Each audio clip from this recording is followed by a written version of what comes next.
Hello, I'm Alexandre Clément. This is a joint work with Simon Perdrix, and I'm going to present you a new graphical language that is a formal tool to represent and reason on some kind of quantum computations involving quantum control. So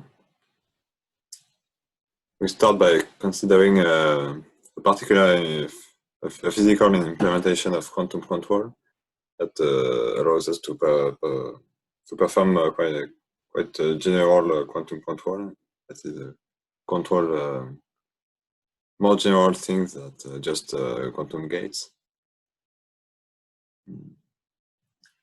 And we focus here on quantum channels. So every data is stored in the state of a single photon that goes into some devices. We have a control qubit, which is given by the polarization of the photon, which can be written as a superposition of two distinguished linear polarization that we call vertical and horizontal.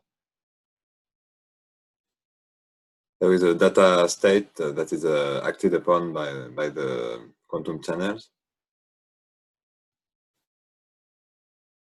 and which can be any degree of freedom of the photon. And we also pay attention to a position degree of freedom of the photon that we will use to perform quantum control. So the photon is manipulated using this tool that is a polarizing beam splitter. It works as depicted here. So if the polarization is vertical, the photon goes through the beam splitter. If the polarization is horizontal, the photon is reflected. And so if the polarization is a superposition of both, then the photon becomes in a superposition of positions. So, for example, here the photon can become in a superposition of these goes in the superposition of these two paths that are depicted as wires. If the polarization is horizontal, then there goes C1, then C2 goes out.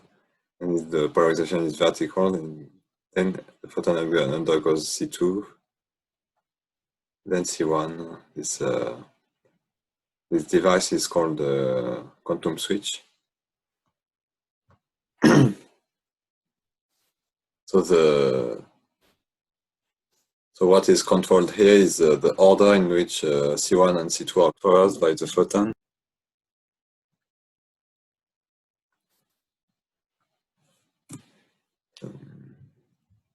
And our goal is to represent some devices in a formal way. So to do this, we can remark that this picture can be seen as coming from an informal language. That is the language of pictures, and which has a language which has semantics given by the physical behavior. So we can ask a series of questions, and whose answer will be yes. So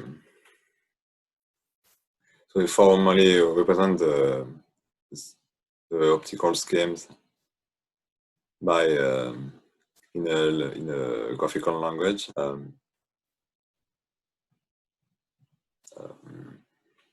String diagrams. That is the diagrams have inputs and outputs. Inputs on the left and outputs on the right.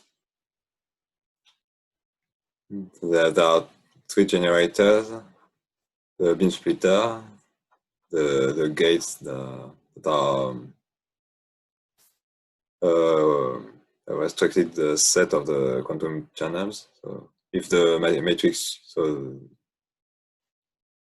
if the matrix U is unitary, then this is a unitary quantum channel.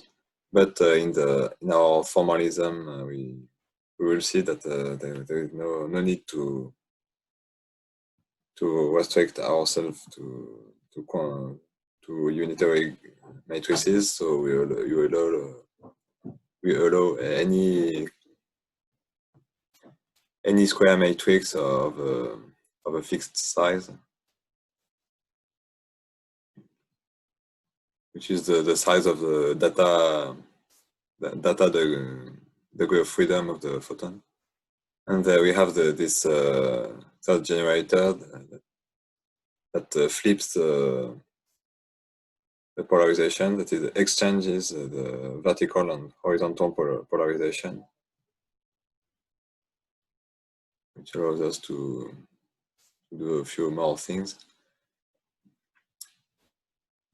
And the diagrams are formed by combining these according to the language of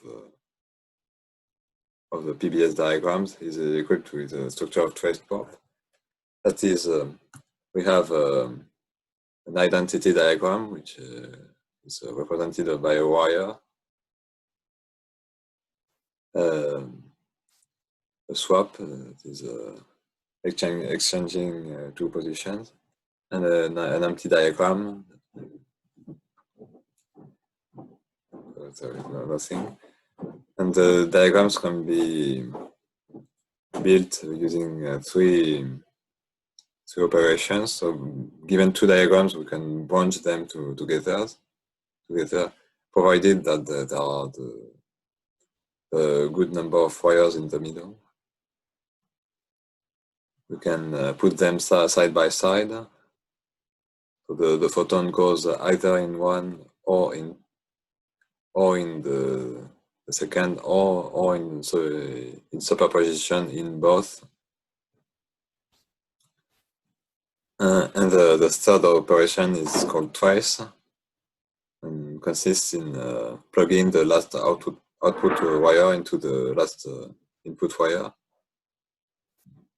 which is a kind of feedback. The trace prop of PBS diagrams is trace prop means that additionally, in addition to these constructions, there are a set of axioms that roughly speaking say that two diagrams are equivalent if one can obtain the one from the other by stretching the wires, moving the object, but not disconnecting the wires. So the free ends has to be fixed to the input or to the output, and the object must move with them, with the wires. For example, we can slide a sub-diagram here like this, or cross or uncross the wires like this, slide the diagram, and so on. This language is equipped with two semantics, one operational and one denotational. The operational semantics it's called path semantics, and is a translation of the physical behavior. For example, if we take this big diagram with one input and one other output, we have two possible input polarization, basis in input polarization. So if the polarization is horizontal, then the photon goes to U1, then U2, and goes out, which is written like this. So D for the zero here means the position number 0. So the position, we number the position from the top to the bottom, beginning with 0, so 0, 1, 2. And if the polarization is horizontal, is vertical, sorry, then the photon undergoes U3, the polarization changes, it's reflected, U4 changes, U1, U3, and goes out, which is represented like this. Here the superscript is the product of all matrices uncontrolled, which is what is applied to the data as the data qubit. And here are the final polarization and position. And there is an important thing that we can remark is that a photon cannot pass twice in the same place with the same polarization, because this will mean that it is an infinite loop. But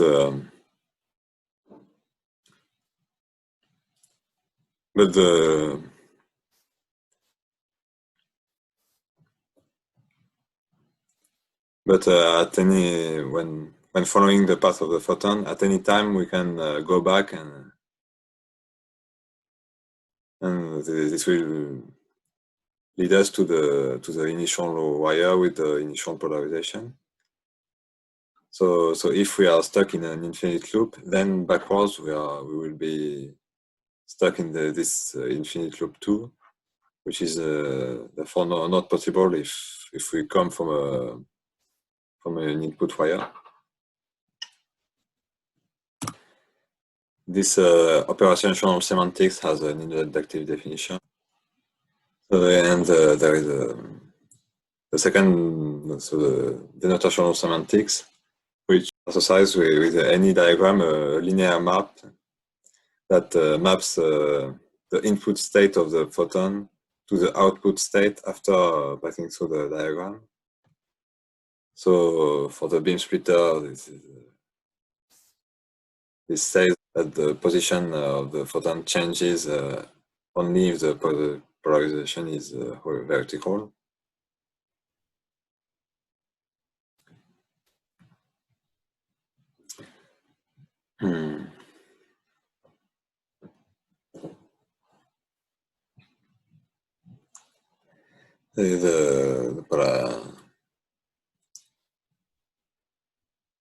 The negation flips the polarization, and the gate U applies the matrix U to the last qubit, which is the data. And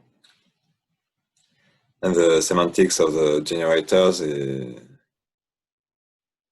is the obvious one. So the identity does not is interpreted as the identity map, and the swap always flips the position, which is 0 or 2, because there are two inputs and 2 outputs.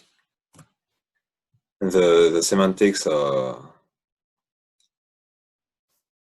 the sequential composition is a regular composition, and the semantics of the parallel composition is a direct sum, because this is the same photon that goes in superposition in the two diagrams, and not two photons.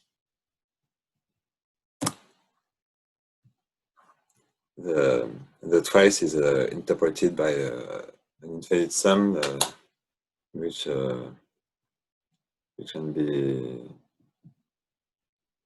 understood as follows. The term number 0 is if when the photon goes in, it crosses D, then in superposition either goes out, which gives us the term number 0, or goes into the trace, and then it goes back, crosses D, in superposition goes out, or goes into the trace second time. What goes out gives us the term number 1, and what goes into the trace for the second time is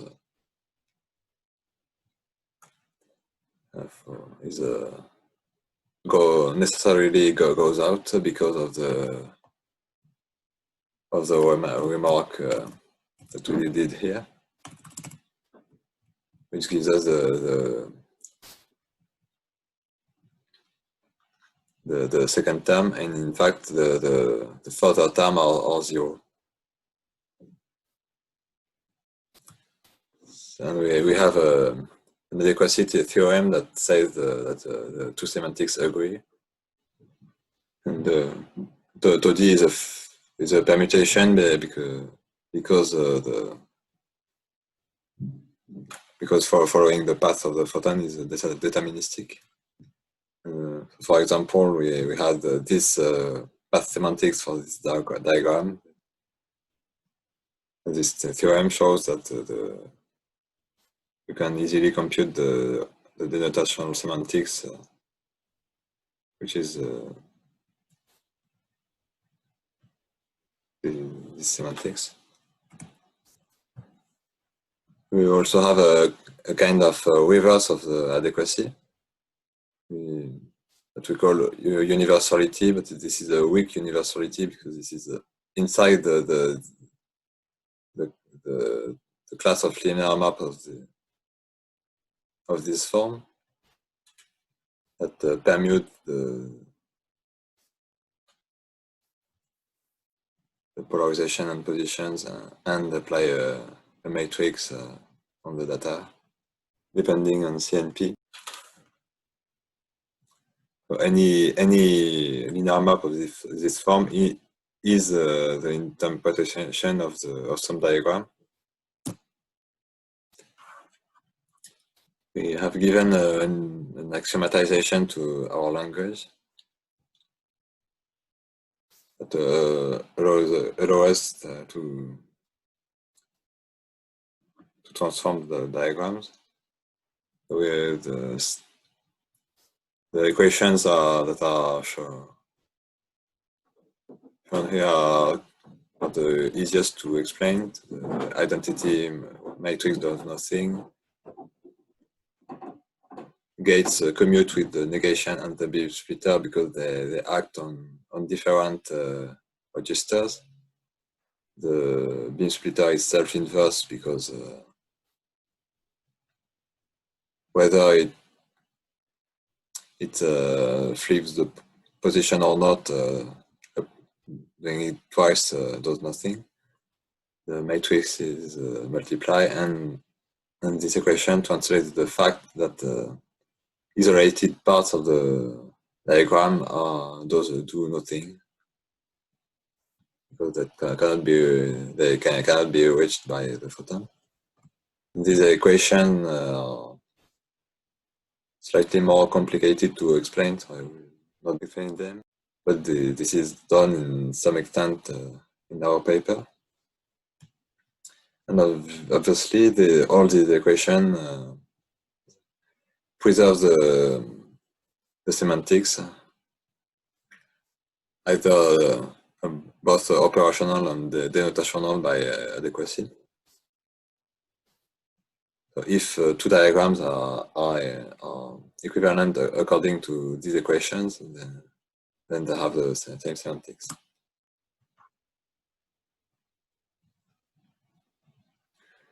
I will quickly show you two examples. If we start from this kind of loop, then we can apply this equation to put a matrix here, apply this equation to change the structure, remove this matrix by the first equation, then remove the two beam splitters by self-inverse,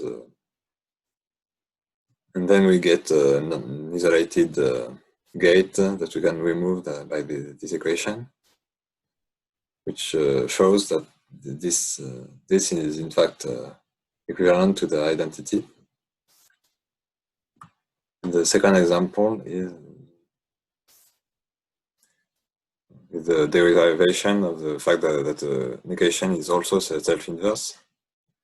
So we introduce an isolated gate that we remove by choosing it to be the identity. Then we can introduce two beam splitters by this equation, and then twist the wires. Then by this equation, we can transform this pattern into this one. Then we can see this pattern, which is the right-hand side of this equation, so we can transform it into this one. Then we see again this pattern, we transform it again. Then we have two beam splitters in a row, so we can remove them, and then we get the same thing as here with two negations less, and we by doing the same steps as in the beginning backwards, we get the identity. And in fact, in addition to soundness, we have completeness, which means that any equation that is sound, preserves the semantics, can be derived from these 10 equations, as I did just before. Additionally, this set of 10 equations is minimal. It is every equation is necessary to have this completeness theorem. So this is the reason why the fact that the negation is self-inverse is not in the axioms. Completeness is proved using a normal form that has an inductive definition. So the normal form has a series of patterns like this on the left that perform a quantum control, and then has negations, swaps, and beam splitters that permute the basis states of the polarization of the position.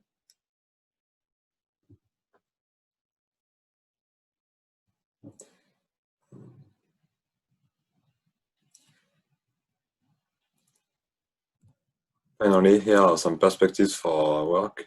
We are currently exploring the first three, and the last two are for future work. Thanks for listening.